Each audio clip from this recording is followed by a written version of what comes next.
Muito obrigado.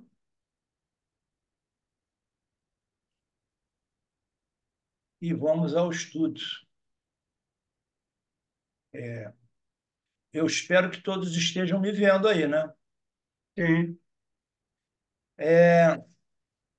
Então, nós vamos falar hoje sobre as perguntas 330 a 360 do Livro dos Espíritos, perguntas referentes ao prelúdio da volta à encarnação, à união da alma, espírito e do corpo, né? Esse é o nosso assunto que nós vamos desenvolver durante esses minutos que nós temos para o estudo. Eu vou trazer agora, antes de tudo, um trecho da Revista dos Espíritos, um trecho de texto de Allan Kardec de 1865, com relação a lembranças do passado, tá? Kardec nos dá oportuno esclarecimento sobre o assunto na Revista Espírita de 1865. Falando a Kardec, não é somente depois da morte que o espírito recobra a lembrança do passado. Na verdade, não a perde nunca, mesmo na encarnação, porque durante o sono do corpo, quando goza de certa liberdade, o espírito tem consciência dos seus atos anteriores. A maioria das pessoas não se dá conta desses dons que todos nós temos, né? A maioria das pessoas não sabe o que é mediunidade, não estudou mediunidade, não se interessou por mediunidade, não se interessou nem por que a gente vive, né? O que significa a morte, o viver. Então, as pessoas não se dão conta que aqui ou ali, através do tumulto dos nossos sonhos, dos nossos pesadelos, muitas vezes vem uma verdade colocada para a gente. Você está entendendo? De modo que a gente possa, às vezes, compreender uma alegria, um sofrimento, uma morte de um amigo, uma morte de uma pessoa que a gente tem muito estima.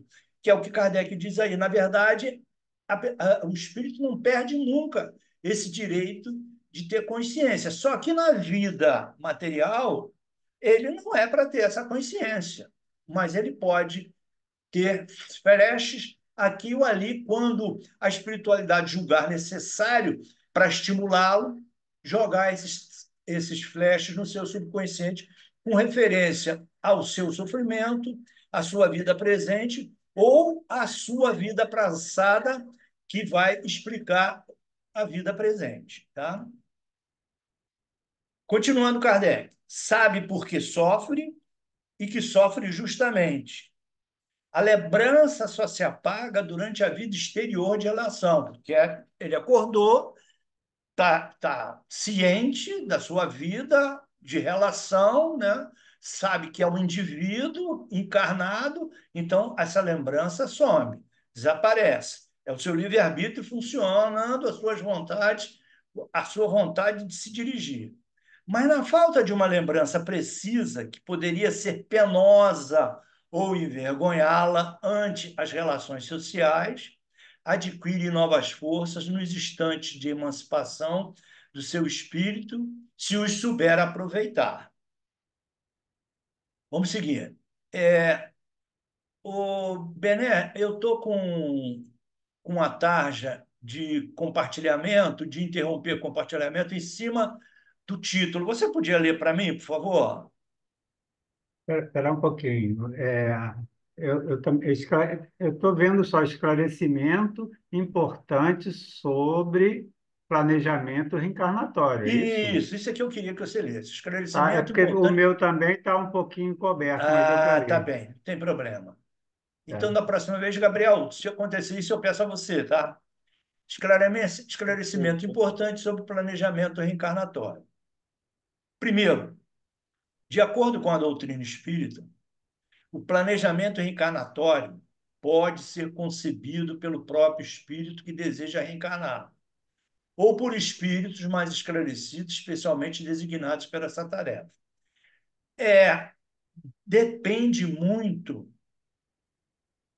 do estágio moral, consciencial e de adiantamento que o espírito está. Tá? Não, o planejamento reencarnatório ele vai ter interferência do reencarnante se esse reencarnante tiver condições para interferir, porque pode acontecer um reencarnamento, um reencarne compulsório, ou pelo menos ele interfere parcial, tá? Ou mesmo que não seja compulsório, ele não tem condições de reencarnar. Então, os espíritos responsáveis por esse reencarne vão tomando as providências que são necessárias. É óbvio que o reencarnante vai ter todo o conhecimento, todo o planejamento, ele vai ter conhecimento, se não for compulsório, ele vai ter conhecimento de toda a sua reencarnação, do que está planejado para reencarnar, acontecer na trajetória, no seu percurso reencarnado. Então, vou ler de novo. De acordo com a doutrina espírita, o planejamento reencarnatório pode ser concebido pelo próprio espírito, que deseja reencarnar, ou por espíritos mais esclarecidos, que são os espíritos técnicos, cientistas, responsáveis por essa fase no mundo espiritual de reencarnar, especialmente designado para aquela tarefa. Segundo, Deus sabe esperar. Não apressa qualquer reencarnação. Todavia, pode impor certa existência a um espírito, quando esse, pela sua inferioridade ou má vontade, não se mostra apto a compreender o que seria mais útil. Olha só, Deus sabe esperar. Além de ele saber esperar, Deus tem o seu tempo próprio, tá? Que é diferente do nosso. E ele pode impor, é o que eu digo, o que eu disse no princípio, ele pode impor certas restrições ao reencarnante, dependendo da sua inferioridade, da sua superioridade ou da própria má vontade. Porque muitas vezes o espírito, isso a gente vê, ele não tem nenhuma vontade de reencarnar. Às vezes aquele reencarne está sendo atendido por prece de pai, de mãe, né? De amigos que pedem para que aquele espírito não fique eternamente ou longo tempo, além da conta, no mundo, no mundo espiritual, que já acham que está chegando a hora, a própria espiritualidade já orientou os parentes para que está chegando a hora de reencarnar. Mas acontece que o espírito está de tal modo na inferioridade moral que ele não quer reencarnar, ele quer continuar naquela situação que está ali, não mostra nenhuma má vontade. Então, a espiritualidade, a providência divina impõe certas restrições a esse espírito, tá? Terceira, cada entidade reencarnante apresenta particularidades essenciais na recorporificação, a que se entrega na esfera física. Gente, isso aí é trabalho de técnica, de alta técnica. Olha o que diz isso assim. Cada entidade reencarnante é uma personalidade com problemas, com alegria. Cada espírito é um universo particular, apresentando particularidade. Então, essas particularidades têm que ser respeitadas, né? E que são particularidades, muitas vezes, essenciais à recorporificação. Não é coisa que você chega assim, vai encarnar assim. Não é assim. Até porque a espiritualidade nunca age de cima para baixo. Ela sempre age respeitando o livre-arbítrio, na medida das possibilidades, respeitando a vontade do reencarnante, né? Fazendo tudo o que é possível para proporcionar um reencarne da melhor maneira possível, para que o espírito possa, quando reencarnado, desenvolver suas atividades que estão íncita à sua programação, tá? A perfeição é a meta. Todos os espíritos tendem para a perfeição e Deus lhe faculta os meios de alcançá-la. Todos nós, gente, todos nós, seja o pior dos assassinos, o pior do acelerado, esse espírito está fadado a chegar à perfeição.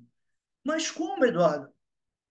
Ele vai chegar à perfeição quanto daqui a 1000 anos, daqui a 100 anos, daqui a 1 milhão? Isso não é problema nosso. Ele vai chegar à perfeição. E Deus, como tem um tempo apropriado, né? O tempo de Deus é diferente do nosso, ele vai esperar aquele espírito compreender, vai esperar aquele espírito se reformar intimamente, mas que ele foi criado para a perfeição, como todos nós fomos criados para a perfeição, fomos criados para a perfeição. Todos os espíritos tendem para a perfeição e Deus lhe faculta os meios de alcançá-la, proporcionando-lhes provações da vida corporal. Sua justiça, porém, lhes consegue realizar em novas existências o que não puderam fazer ou concluir numa primeira prova, ou em várias outras provas. Para mim, aí caracteriza por completo a justiça divina. Por quê? Porque ele te dá todas as oportunidades. Ele não anula nada. Você pode ter sido o bicho da coleira preta nessa encarnação. Mas Deus, a providência divina, os bons espíritos vão esperar a você acordar, a você se modificar, a você querer praticar o bem, e vão te dar quantas oportunidades forem. Mas se ele levar 1 milhão de anos para melhorar, ele vai ter 1 milhão de anos para reencarnar. Vai reencarnar, vai perder, vai passar, vai ter reencarnações que ele vai olhar para trás e vai dizer: puxa, eu perdi tudo. Eu não adiantei nada, eu não dei 1 centímetro além do que conforme eu nasci e continuei da mesma maneira. Que isso acontece comumente. Você não dá um passo adiante. Quando você chega na minha idade, que olha para trás, caramba, não fiz nada do que eu planejei. Ele começa a sentir isso. Eu não fiz nada do que eu tinha que fazer. Então, mas mesmo assim, gente, ele vai ter quantas encarnações forem necessárias. E nessas encarnações podem ocorrer encarnações compulsórias. Ele não está no momento adequado, ele não compreendeu, mas ele tem que encarnar. Só aqui, encarnado, é que ele vai se adiantar. No mundo espiritual, ele não vai se adiantar. A não ser que ele estude, trabalhe, né? Procure se adiantar lá para poder usar sua inteligência e seu conhecimento aqui na Terra. Mas se ele ficar estacionado no meio da gandaia, no meio do mal, ele vai ficar estacionado. E chega um ponto que, por pedido dos parentes, por pedido da mãe, por tempo mesmo, ele é obrigado a reencarnar. Aí ele encarna com todas as dificuldades possíveis, mas encarna. Talvez uma encarnação aparentemente, entre aspas, inútil, porque nunca a encarnação é inútil, nunca. O fato de você estar encarnado, o fato de você viver sozinho ou separado da sociedade, você está assimilando experiência necessária à sua formação espiritual. Sua justiça, porém, lhes concede realizar em novas existências o que não puderam fazer ou concluir numa primeira prova. Não existem improvisações nos procedimentos espirituais que antecedem as experiências reencarnatórias. Gente, olha só, isso é a maior blasfêmia e é uma suposição até infantil, e a gente escuta isso de muita gente boa, né? Eu acho que Deus esqueceu de mim quando reencarnei. Eu acho que eu não concordei com nada da minha encarnação. Como não? Como não? Se você teve condições de interferir, você interferiu. Não existe improvisação na reencarnação. Não existe. a gente tem que sempre ter em mente sim, a reencarnação é um processo científico, aonde só cientistas ou espíritos altamente qualificados atuam. Não é o Eduardo da vida, um interesseiro, eu quero aprender, posso fazer isso aqui para eu aprender. Não existe isso. Nós estamos tratando de reencarnação de espíritos que vão viver uma vida completa ou não, mas vão viver o tempo que for necessário viver para ganhar experiência, para passar experiência, para assimilar a experiência. Então, não tem brincadeira, não tem improvisação. Existe, na verdade, uma planificação fundamentada na lógica e na moralidade, tendo em vista o progresso espiritual da criatura humana, que é isso que a encarnação visa, é o progresso do espírito. É o caminho que ele tem que cruzar, que ele tem que partilhar, que ele tem que seguir até a perfeição. E a perfeição ninguém ganha da noite para o dia. Não é assim que funciona. Não é diploma que traz perfeição. É sofrimento, é experiência, é resignação, é sorriso, é abraço, é aperto de mão, é tolerância, é empatia. É isso que traz uma lógica, uma, uma planificação de uma boa reencarnação, com vistas ao progresso espiritual da criatura humana. Nesse sentido, a escolha das provas no planejamento reencarnatório merece criteriosos cuidados por parte dos espíritos planejadores. É o que eu disse no princípio, não existe improvisação. Existe, sim, são técnicos especialistas em genética, né? Porque é preciso da genética para cumprimento das fases dolorosas ou não do reencarne. Eu, quando reencarno, eu venho com uma carga genética para passar por determinadas doenças. Poderei ou não passar, dependendo da minha postura, né? Eu posso estar dentro de uma carga genética de um câncer no fígado. Posso, se eu for uma pessoa disciplinada, não comer comida boa, comida selecionada, levar uma vida boa, não beber, eu posso passar por essa programação de câncer incólume, sem nenhum problema. Mas se eu for um homem que como de qualquer maneira, bebo mais do que o meu organismo aguenta, né? E continuo, os anos vão batendo, eu continuo a trabalhar, a agir, a pensar como se fosse um bolo de carne. É óbvio que eu vou lá na frente, eu vou encontrar com tudo que está programado. Se eu tiver programado para o câncer, eu vou ter. Se eu tiver programado para uma tuberculose, eu estou. Porque eu proporcionei ao meu organismo o encontro da genética do que estava no perispírito com o que estava programado no organismo. É simples assim, gente. Não existe injustiça divina. Não existe. Ah, mas por que a pessoa veio com câncer ou tuberculose? Veio com tuberculose porque ele está carregando esses fluidos negativos no seu perispírito. E só tem um lugar onde ele pode drenar isso. Só tem um lugar que ele pode drenar isso. Encarnado, no mundo planetário nosso, na Terra. Ele não pode descarregar isso no mundo espiritual. E como é que ele vai descarregar isso? Através de um reencarne. Através do reencarne, ele vai drenar isso. É uma questão de drenagem. Ele vai deixar drenado o perispírito, que isso está circulando lá. Está circulando lá. Então, vocês vejam como é complicado o reencarne.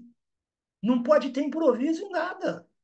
Agora, determinados procedimentos, a não ser que seja, seja compulsório eu ter que passar por uma doença como câncer.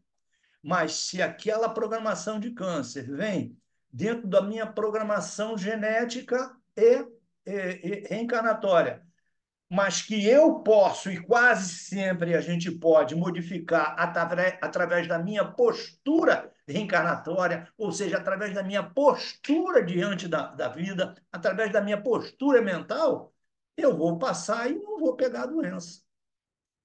Nesse sentido, a escolha das provas no planejamento reencarnatório merece criteriosos cuidados por parte dos espíritos planejadores.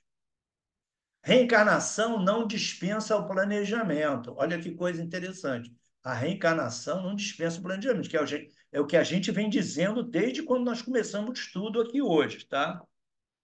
A reencarnação não dispensa o planejamento, mesmo em se tratando das reencarnações mais simples. Olha o detalhe. Mesmo aquele espírito analfabeto, sem conhecimento, humilde, simples, que vem para uma vida simples, tem, não tem capacidade ainda de pensar completo, mesmo esse espírito, ele não pode prescindir e a providência divina não abre mão de um planejamento. Vai usar todos os seus dados perispirituais, vai usar os dados que estão em algum lugar do mundo espiritual das vidas pregressas, o que ele já passou, o que ele não precisa mais passar, o que ele já provou, o que ele ainda tem para provar, o que ele tem para provar, mas ele não vai ter capacidade. Porque tem isso também, o que ele tem para provar, mas não vai dar para capacidade, ele não vai ter capacidade para aguentar na próxima encarnação. Então, nós vamos dar para ele tem muita coisa para provar ainda, mas vamos dar esse tipo de provação que dentro das características espirituais dele, ele tem condições de, de, de, de, de aguentar firme. Muitas vezes acontece dos espíritos reencarnantes dizerem para a pessoa: olha, é melhor você não ir dessa maneira, quando a pessoa tem lucidez, né? Melhor não. Não, aí a pessoa argumenta: não, eu já, para cá, já tirei curso, já me preparei, estou preparado psicológico, eu quero ir assim, assim, assim, eu quero ir com aquele meu inimigo de outra vida. Olha, melhor não, vai precisar de muita tolerância, você ainda não desenvolveu. Não, eu quero. É óbvio que nesse pedido, se for conveniente, a espiritualidade vai deixar vir. Aí chega aqui, a pessoa começa a blasfemar. Ah, Deus esqueceu de mim. Eu não devia de ter feito isso. Eu fiz a coisa errada, eu fui mal orientado. Deus não gosta de mim. Aí cai na blasfêmia, o que só aumenta o problema, né? Este planejamento pode ser elaborado pelo próprio espírito que deseja ou necessita reencarnar, desde que ele tenha condições morais e intelectuais para tanto. Eu vou beber um pouquinho de água. É o que eu estou falando desde o princípio. Desde que ele tenha condições morais e intelectuais para tanto. Se ele não tiver morais e intelectuais, ele não vai atuar. O planejamento pode ser delegado a um espírito esclarecido, caso o reencarnante não ofereça, naquele momento, condições para planejar a própria reencarnação ou opinar sobre a mesma. Nós vemos, quem já leu André Luiz, se não me engano, o livro seguinte de Mensageiros, que eu não me lembro, o, um outro mais adiante, no Reencarne de Sigismundo, a minha cabeça de velho já não se lembra bem qual é o volume, né? Mas deve ser o quarto ou quinto volume do André Luiz, da coleção de André Luiz, narra a reencarnação de Sigismundo.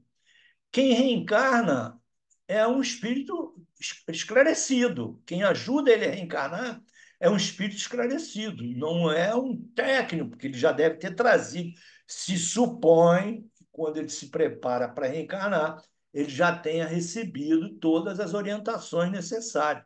Mas quem ajuda no reencarne é um espírito não especializado. É um espírito esclarecido, sim, mas não é um espírito esclarecido, especializado. Vamos seguindo. O espírito com um bom nível em moralidade e conhecimento escolhe o gênero de provas por que há de passar, e nisso consiste o seu livre-arbítrio. Ou seja, quando é colocado para você a sua programação, o que que aquilo é mais compulsório para você, você pode, se você tiver um bom nível de moralidade, um bom nível de conhecimento, já for um espírito maduro, você pode dizer: olha, eu não gostaria de passar por essa circunstância aqui, porque eu acho que eu ainda não estou preparado. Ao contrário do que muitas vezes o espírito do imprevisto quer passar porque se acha em condições, né? Geralmente, o mais cauteloso muitas vezes diz: olha, eu acho melhor eu não ir nessa situação, ou pelo menos nessa circunstância, porque eu não tenho, eu acho que eu não vou ter condições. Isso pode acontecer. O espírito tem direito a fazer isso, desde que ele tenha um nível de moralidade, desde que ele tenha um nível de sinceridade, desde que ele esteja fazendo aquilo com bastante seriedade e conhecimento. O espírito com um bom nível de moralidade, com esse escolhe o gênero das provas, porque há de passar, e nisso consiste o seu livre-arbítrio. O livre-arbítrio é para isso, é para interferir no sentido de se ajudar, de ajudar a pessoa. Quase sempre usamos a liberdade de escolha. Como é óbvio, nesse assunto e em outros, não existe livre-arbítrio absoluto. Olha o detalhe importante isso, hein, gente? Muita gente pensa que o livre-arbítrio é absoluto. Ah, eu decidi, eu quero fazer, é o meu. Muita gente até se arroga. Ah, eu tenho livre-arbítrio. Calma aí, calma aí. Você tem o livre-arbítrio, mas seu livre-arbítrio não é absoluto. Você tem que usar o bom senso, você tem que ter conhecimento, você tem que ter os parâmetros da sociedade, né, para você poder usar o livre-arbítrio de modo que você não atinja o próximo. Olha o que diz aqui esse texto. Como é óbvio, nesse assunto e em outro, não existe livre-arbítrio absoluto, mesmo em se tratando de espíritos verdadeiramente superiores. Olha, ele não está falando espírito mediano, não, gente. Mesmo se tratando de espíritos superiores, o livre-arbítrio não é incomensurável. Vai ser sempre, não é absoluto, vai ser sempre limitado.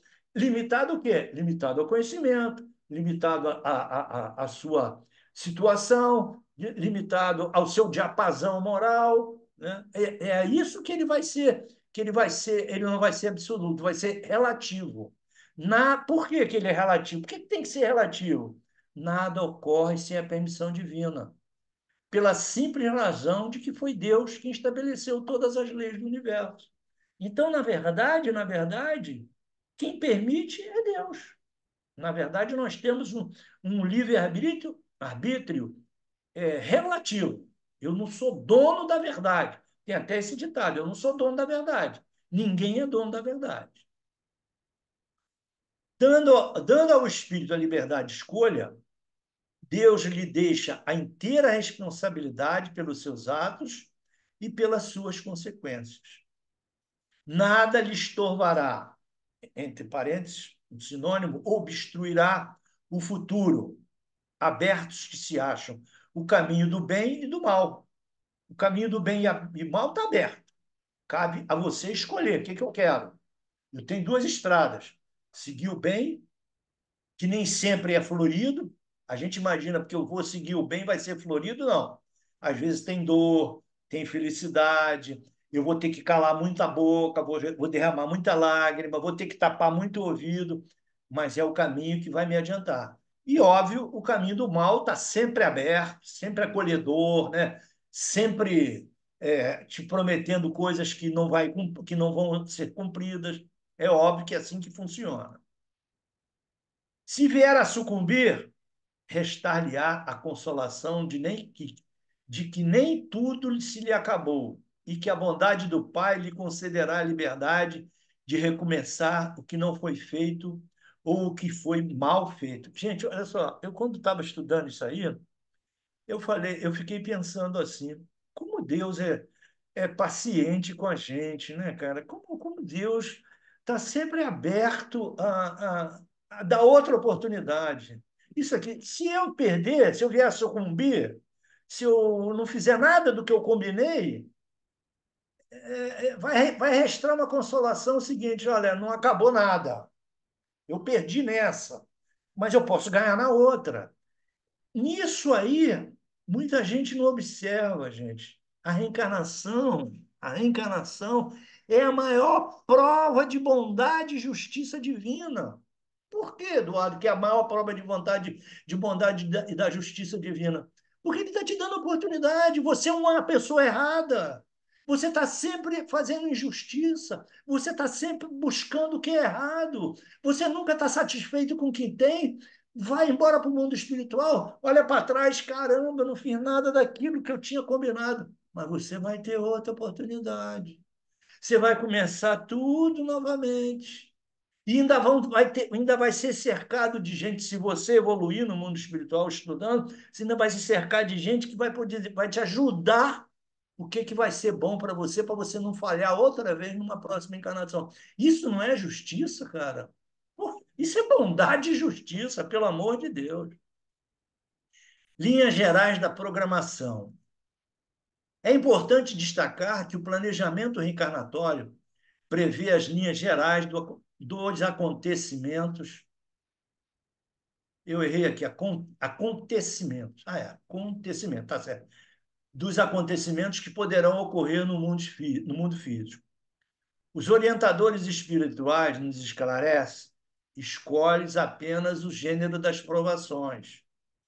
As particularidades correm por conta da posição em que vos achais. São muitas vezes consequências das vossas próprias ações. O que isso quer dizer? Não quer dizer que eu more numa favela, que eu vou ser ladrão, que eu vou ser assassino.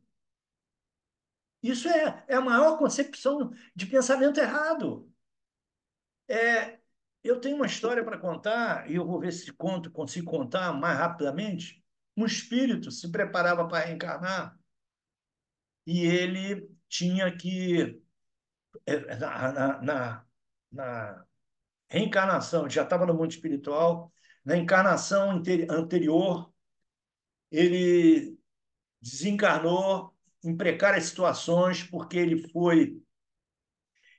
foi feitor de mato, capitão de mato, perseguia negros fugidos, e chicoteava, batia mesmo, para trazer amarrado, para entregar ao Senhor.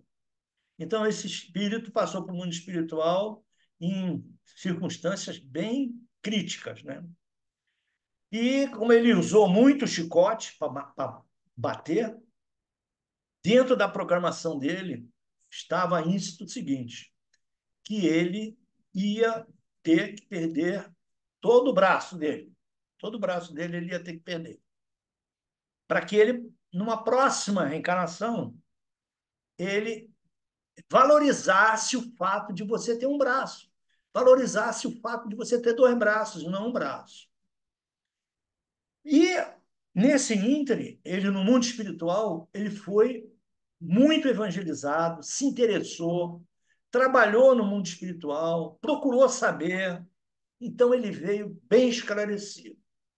E outra coisa, ele ia nascer, não ia conhecer os pais, ia ser criado pelos tios.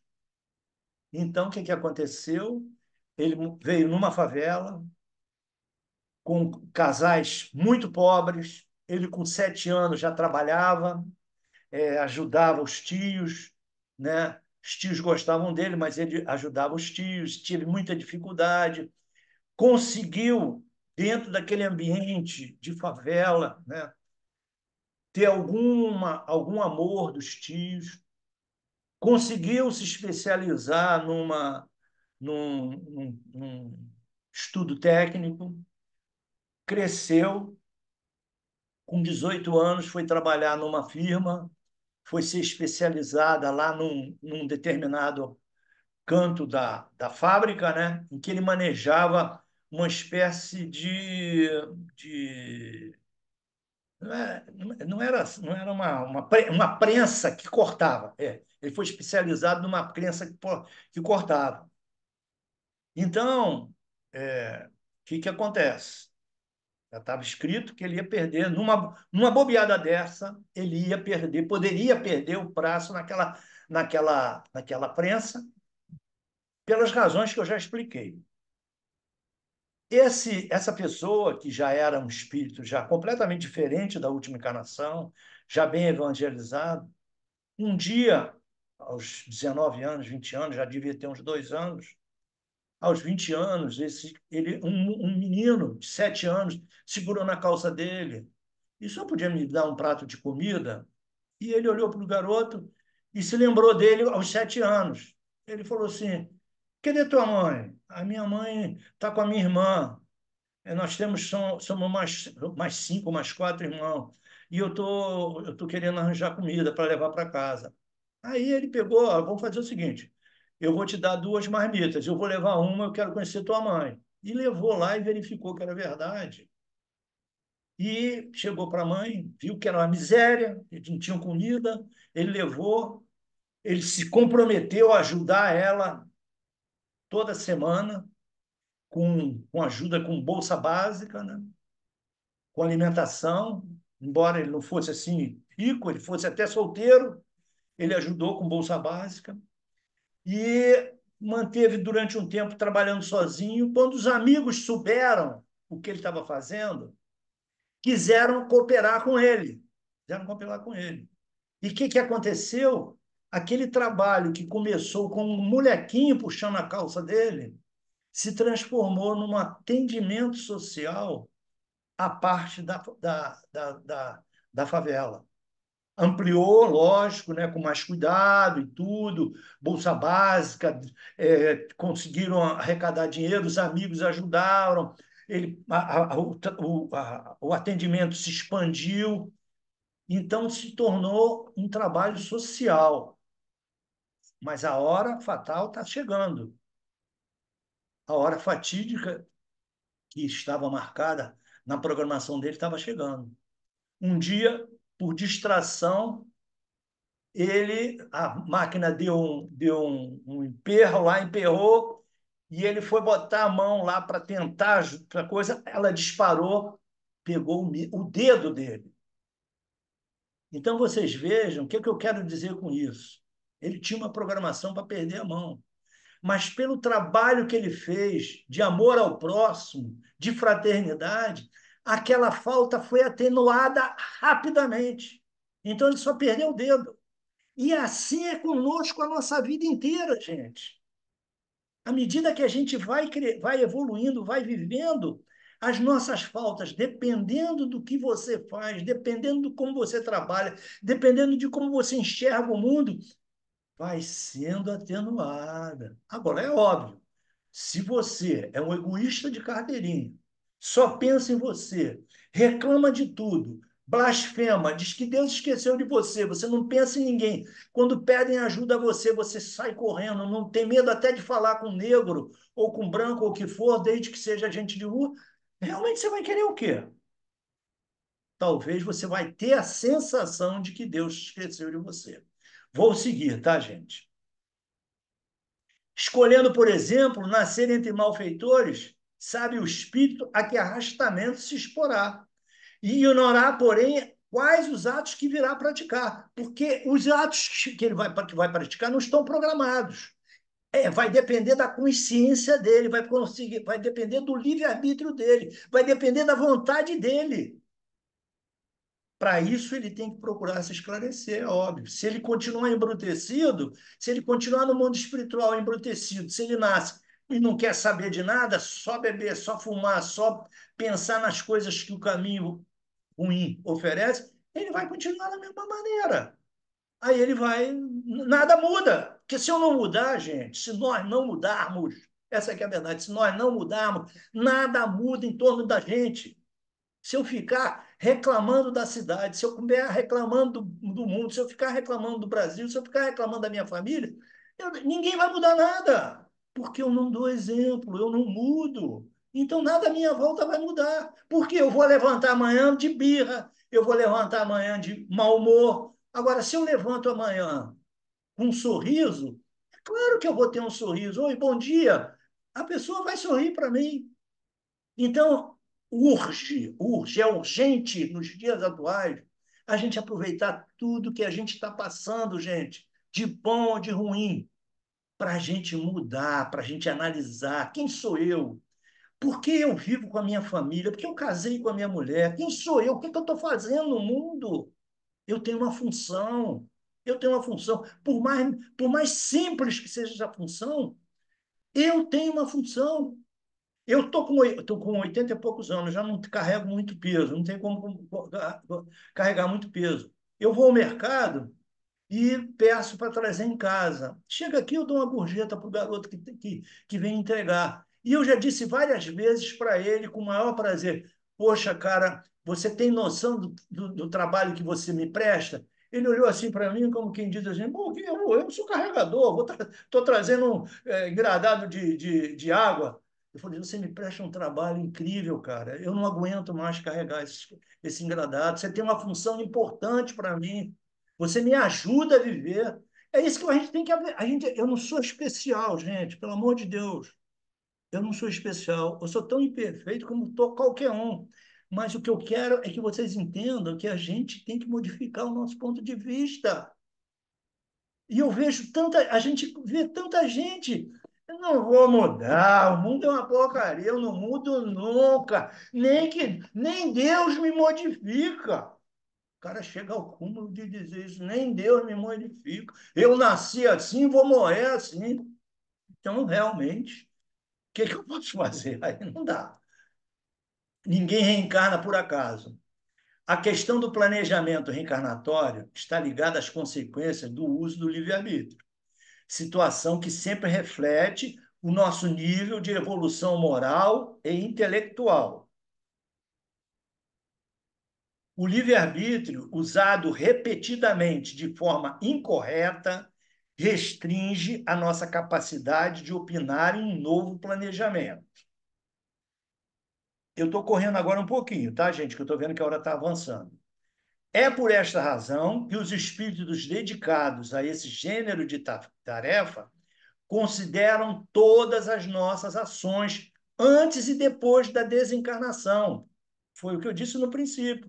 Definindo critérios e, assim, norteando todo o planejamento reencarnatório que vai nos caber. Quando chegar na hora de reencarnar, eu vou ter que chamar tudo que me compete para que eles possam analisar e para que eu possa tomar conhecimento e dizer o que eu posso fazer, o que eu não posso, e eles me aconselharem. Prelúdio da volta à vida material. Pergunta 339 do livro dos Espíritos. No momento de reencarnar, o espírito sofre perturbação semelhante à que experimenta ao desencarnar? A coisa é semelhante quando você reencarna com o desencarne? Muito maior e, sobretudo, mais longa. Pela morte, o espírito sai da escravidão. Perco peso do meu corpo, ganho leveza, né? Claro, dependendo do meu nível moral, sempre é importante, vibração, vibratório, dependendo, perco peso.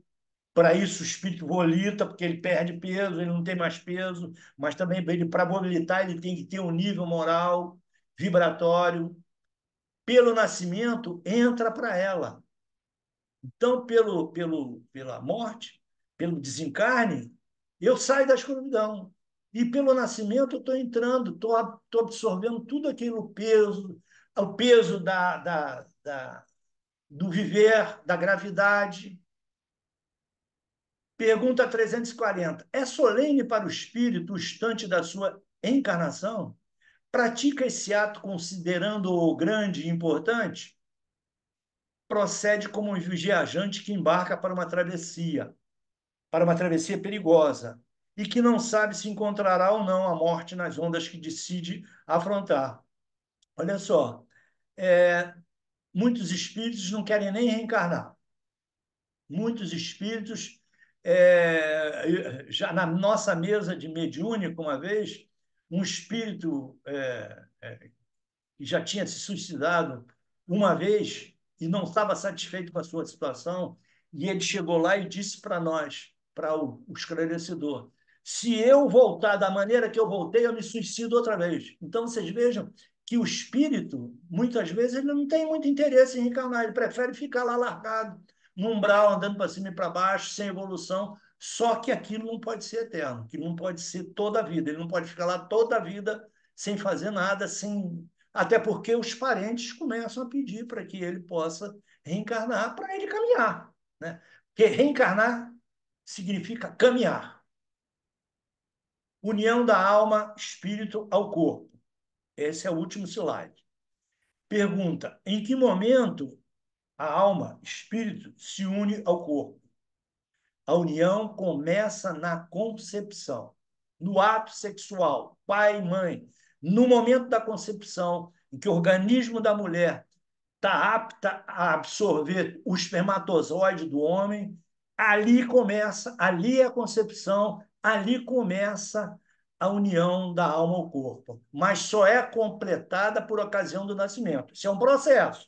Ali começa a união, né? No momento da concepção do ato sexual, marido e mulher, esposa, né?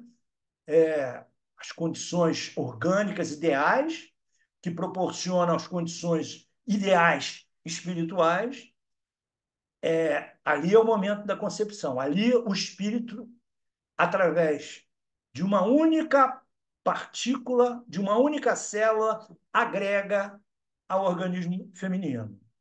E só vai completar essa trajetória no nascimento. Quando ele nasce, se completou. Desde o instante da concepção, o espírito designado para habitar o corpo se liga por um laço fluídico. Ele é envolvido por laços de amor do pai e da mãe, né?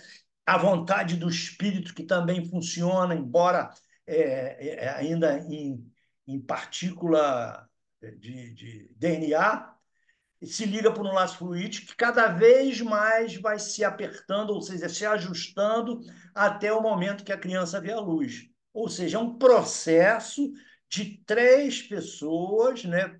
Mãe, pai e o espírito reencarnante, que vão empregando sua vontade, seu amor, sua oração, sua vontade para que aquele ser nasça. Isso vai ajustando aquele espírito ao ventre e preparando aquele serzinho para uma longa caminhada. O grito, choro, que o recém-nascido solta, anuncia que ela se conta no número dos vivos e dos servos de Deus. Finalizando, bom domingo, ótima semana, seja Jesus com todos. Tá? Vou interromper o compartilhamento. É, obrigado, Eduardo, pela apresentação.